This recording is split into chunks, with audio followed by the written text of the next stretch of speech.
for the Sister Circle. Sister Circle. Sister Circle. Entertainment. It's time for the Sister Circle. Sister Circle. Sister Circle. It's time for the Sister Circle. Sister Circle. Sister Circle. Well, welcome to the Sisterhood Circle. Hey. We are the sisters, and this is our Circle. circle. We're so glad that you joined us. I am Dee Marie. I'm Kira Cherie. Dr. Dawn. Sally. And Jen, come and sit where the conversation is different. Well, hey, ladies. Hey. So y'all know what time it is. Sister Chat.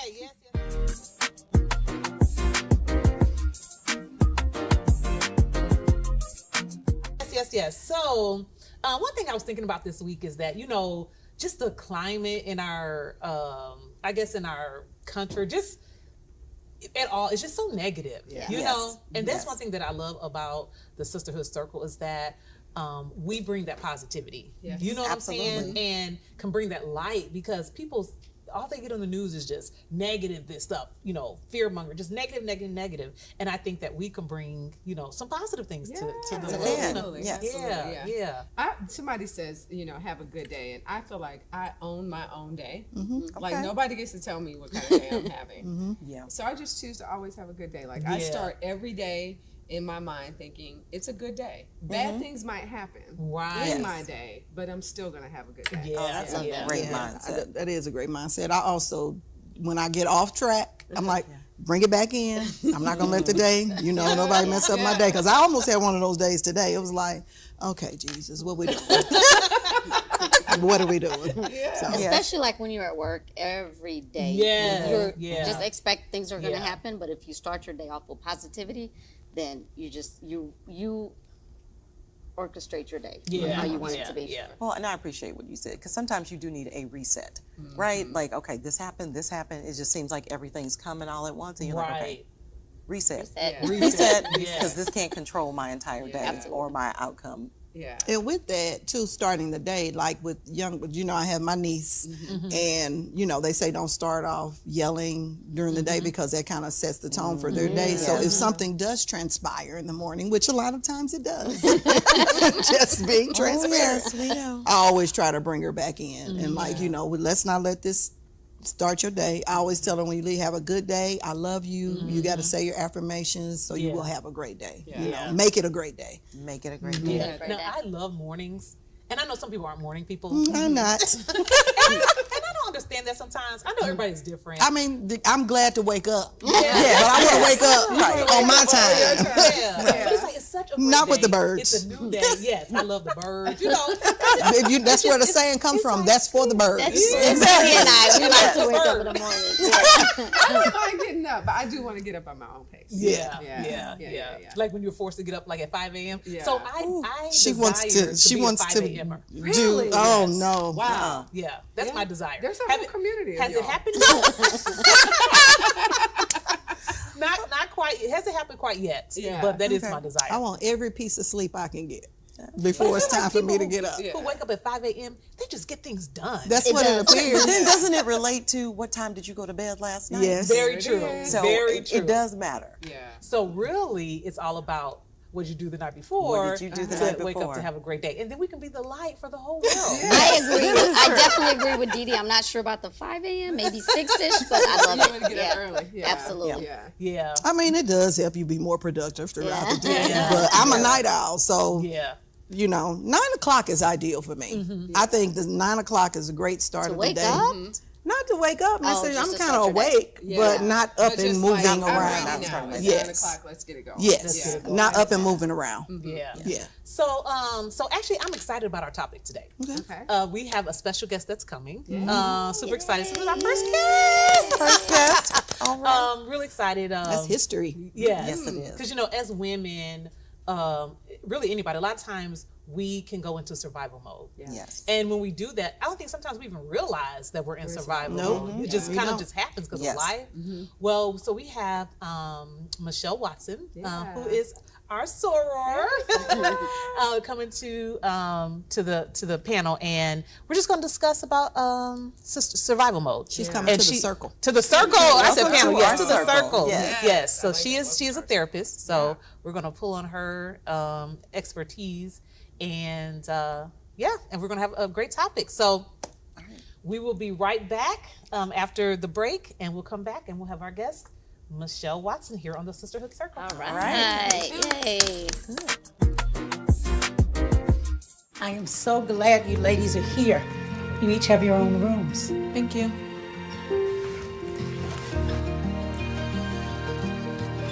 Good.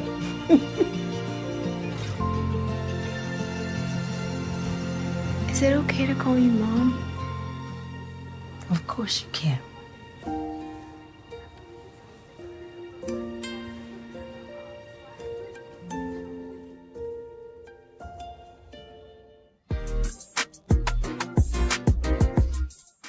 Welcome back to the Sisterhood Circle. We have a great segment here for you. So we have a special guest here at our circle, which is Michelle Watson, who is an LCSW. Did I get that right? You did get it right. So Michelle, kind of introduce yourself and tell us, what you do and who you are. Okay. Well, I'm Michelle Watson. As she said, I am a licensed clinical social worker. That's what LCSW stands for. I work primarily, I have a private practice in which I work with women, primarily dealing with stress, anxiety, depression, all of those things that we deal with, but particularly Black women, because I feel like we have needs that everybody doesn't always get. Yeah. And that's what we're talking about today is survival mode. We've all been there, I'm sure. And I can speak for myself as ended up being a single mom, and you just go immediately into, you don't even think about yourself or nothing. You just go immediately, okay, I got to take care of these kids. Which I'm sure you all have. My example of survival mode for me, it was being a single mother, but I was a single mother because my husband was murdered. So when he was murdered, I didn't take care of myself at all. I didn't do any grief counseling. I didn't do any of that. I went straight into survival mode for them and stayed that way probably well until after they graduated, probably even college. I don't think until my mother passed did I really recognize how much of survival mode I was in. So I was in survival mode when I was in my domestic violence relationship. And getting out of that, I felt like I went even deeper into survival mode. It was almost like a cloud. I felt like I was in a dark place and not just, it's like minute by minute, like what am I going to do? Where are we going to sleep? How am I going to pay for things? All of that, just, you really are just trying to survive, but just trying to survive the moment. Right. Is a lot of times how it felt. Absolutely. Absolutely. I think what you all described are actually very common symptoms of things that bring us into survival mode. Survival mode is chronic stress. Like that's really what it is, right? Okay. And most of us have heard of fight, flight, or freeze response, right? Most people are familiar with it. I always say to people, what would you do if a tiger walked in this room, right? Either you're going to fight it, you're going to run, or you're going to hide somewhere, right? Because it's the survival part of our brain. The survival part of our brain, our bodies are designed to keep us alive. Like if you try to hold your breath underwater, or that game we used to play as kids, who can hold their breath the longest, right? Our bodies are meant to make us stay alive, right? So because of that, it's like the thinking part of our brain shuts off.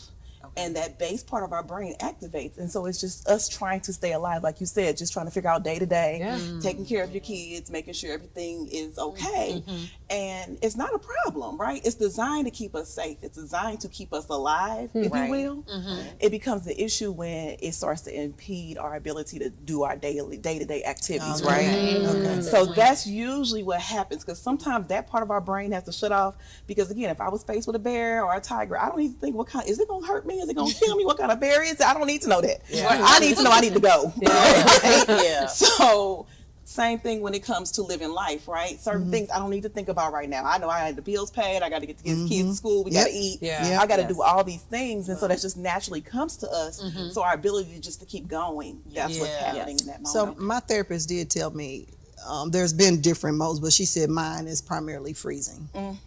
So that's like you shut down and you don't, you just take care of the bare minimum of things that need to get done, and you shut down in all other areas. And I know, I can admit that I've been there, especially after my mom passed. It was very difficult for me. So I went into, like, I had a whole month of December where I did absolutely nothing but sit on the couch and watch TV and scroll Instagram. Wow. And I recognized it. It was difficult for me to get up and go do things. You know, it was a chore. So if you had an event, you know, I would go because I didn't want to seem like that person, like, you know, but I really was not in the mode. It was like a job to prepare myself, to get myself ready to go and get up and go. So that she said that was, you're in freeze mode. Wow. And then how do we recognize, you know what I'm saying, if you're in it? Because once you're in it, I don't think you even Recognize that you're in it. Well, and I think, like what Dawn pointed out, like, you find ways to cope through it. So whether you're eating a lot maybe, or Shopping, drinking, or shopping, or, you know, Yeah. you do things to kind of Make you feel better. and make you feel better, maybe.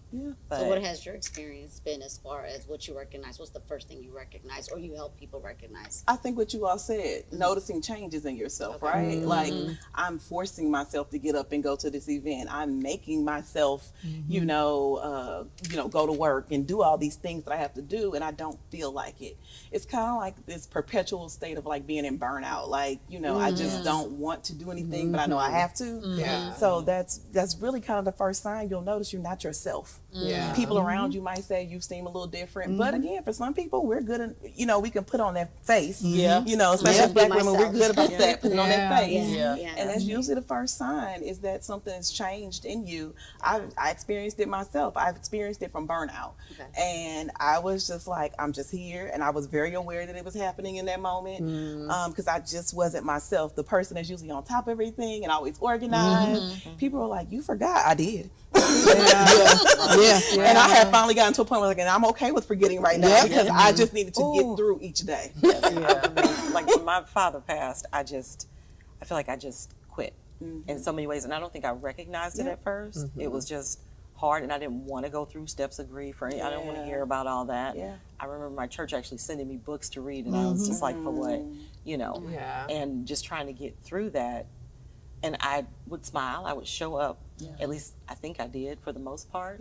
But looking back on it, I realized how much I missed the kids and just that relationship part, because you're just going through the motions, trying to get the day done. and not really enjoying it. And not enjoying it. And that's the other side, not enjoying it. Absolutely. I noticed that a lot of our survival stories all have this trauma at the center. You know, that it was trauma induced survival.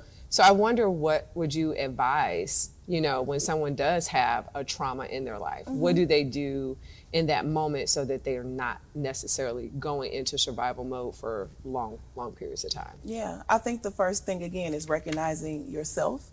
You know, recognizing that something is different, or like somebody's in your circle, you have to point it out, right? Say, hey, sis, something, I notice you're different. Something's changed. So I think that's the first step, is even just recognizing that it's there.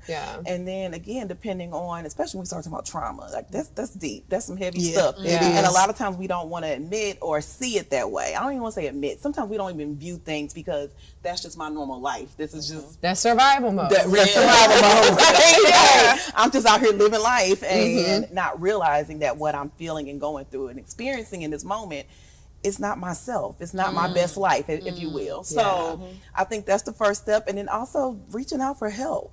You know, I think a lot of times, especially as African Americans, I hate to say it, you know, but we want to not tell, you know, you don't tell everybody your business. That's how I grew up, right?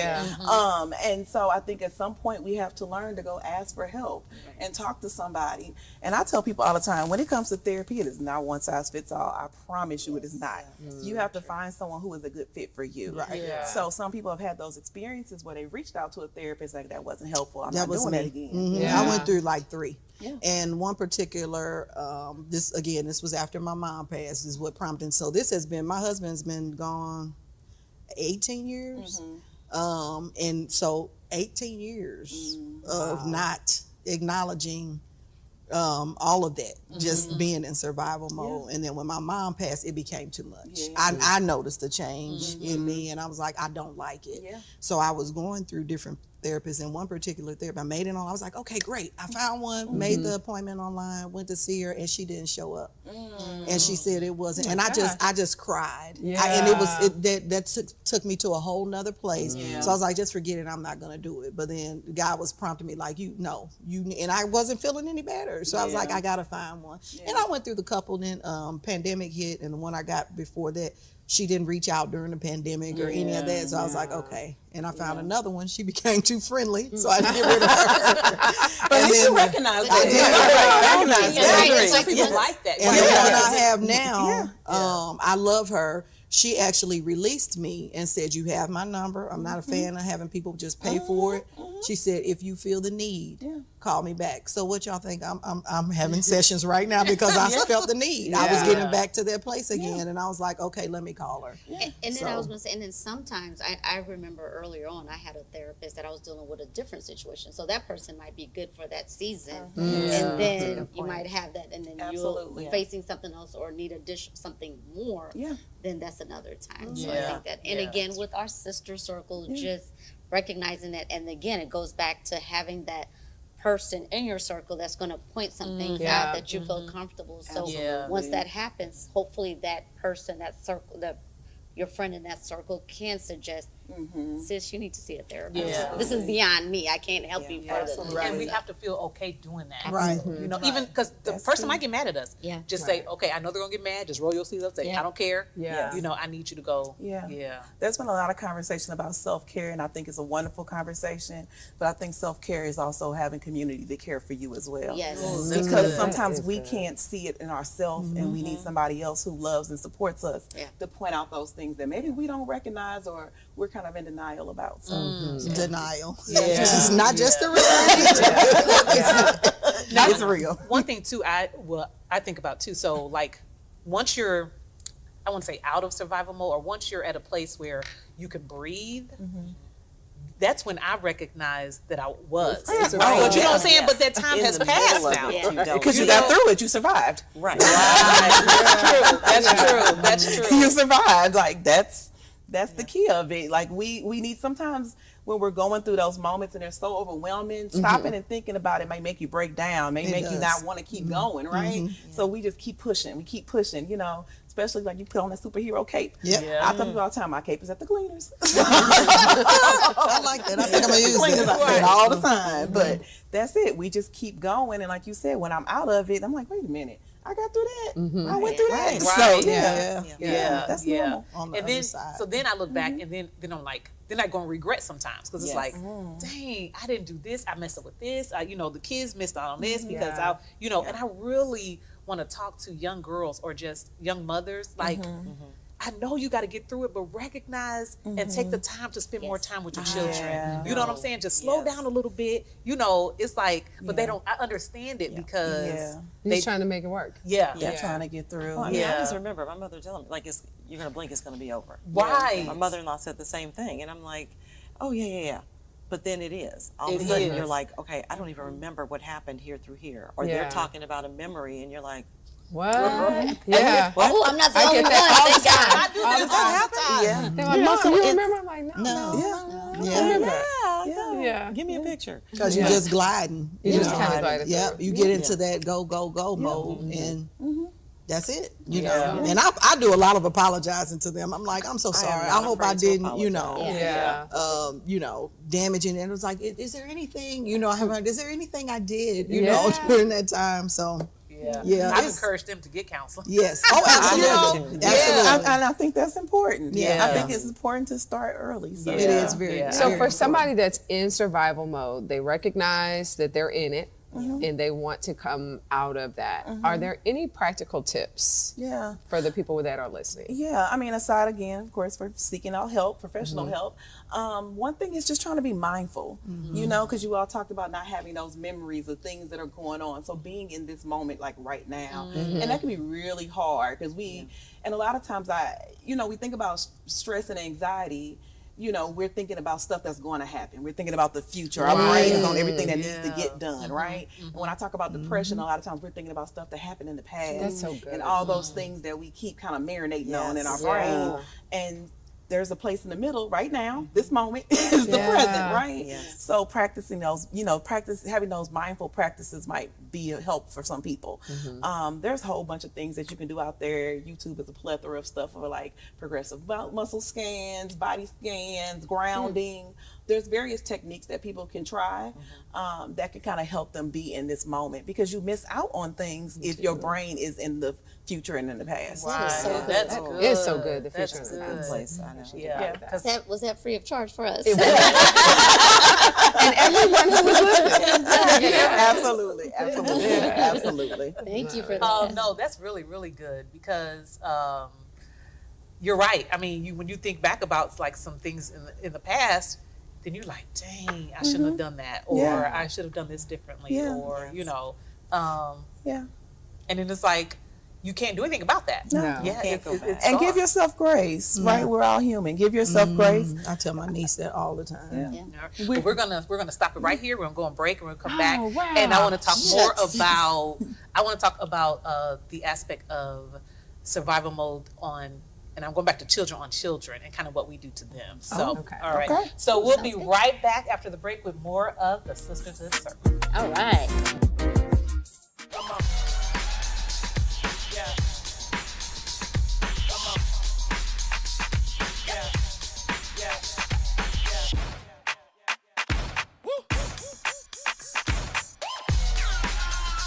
You're not going to get it all right.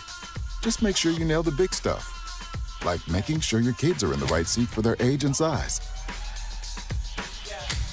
Get it right at nhtsa.gov/the right seat. Well, welcome back to the Sisterhood Circle. And as we were talking before we went on break, I kind of wanted to touch a little bit on, I guess this can go into sister wellness.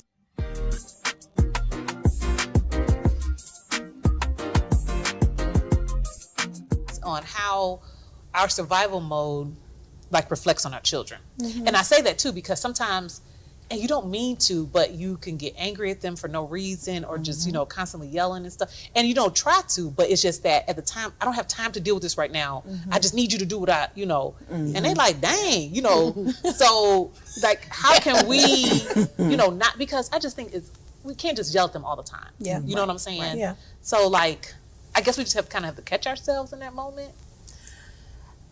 We're human.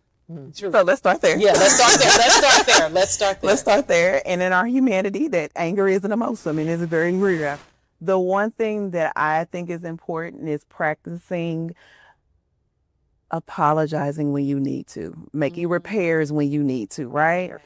The repairs. Yeah. So because if I said something or did something to offend you, but I think that is a good skill to model for kids to practice doing, right? Yes. Oh, that's good. Is it okay for us to yell at people? No. Do we do it? Yes. That's the reality of life, right? Yeah. So even modeling that skill of being able to say, you know what, mommy was really upset right now. I should not have taken my frustration out on you. Yeah. I think those are life lessons for them to learn how to communicate. Because a lot of times we don't learn how to deal with our emotions. Even in that moment, again, we're angry, we're frustrated, our brain is on go, but we can always come back and try to make amends and try to do that repair part of it. That's good. And I think too, unfortunately, as Black women, we are told we're strong. And I grew up in a house, as a child, you do as a child does, no matter how I am to you, you do as I say, not as I do. Yeah, you do as you're told, and you're seen and not heard. Yep. And I know that, yes, you're supposed to discipline your kids, but I think sometimes we don't allow them to have that voice. Yeah. Because there's times I didn't allow my kids to, but they do have a voice, and I believe they should be able, because we hurt their feelings, and I believe that they should, be allowed that. But I know, in Black households, it's all about discipline and not enough love, I don't think. Yeah. I think you have to have both. You have a balance. A voice with boundaries, but still allow that child of yours to really sit you down and talk to you, because we're not always, we're human, as you said. So absolutely. I think that comes from so many different places. I think about, again, my area is dealing with Black women, and we think about, I don't think sometimes we put into it intergenerational trauma, right? So a lot of those things that we learned or were passed on to us to do as I say, not as I do, those types of things, right? And it's deep, and it's, it's just a lot to unpack. And I think that kind of goes into how we parent. We parent from a sense of, I don't want the world to hurt you.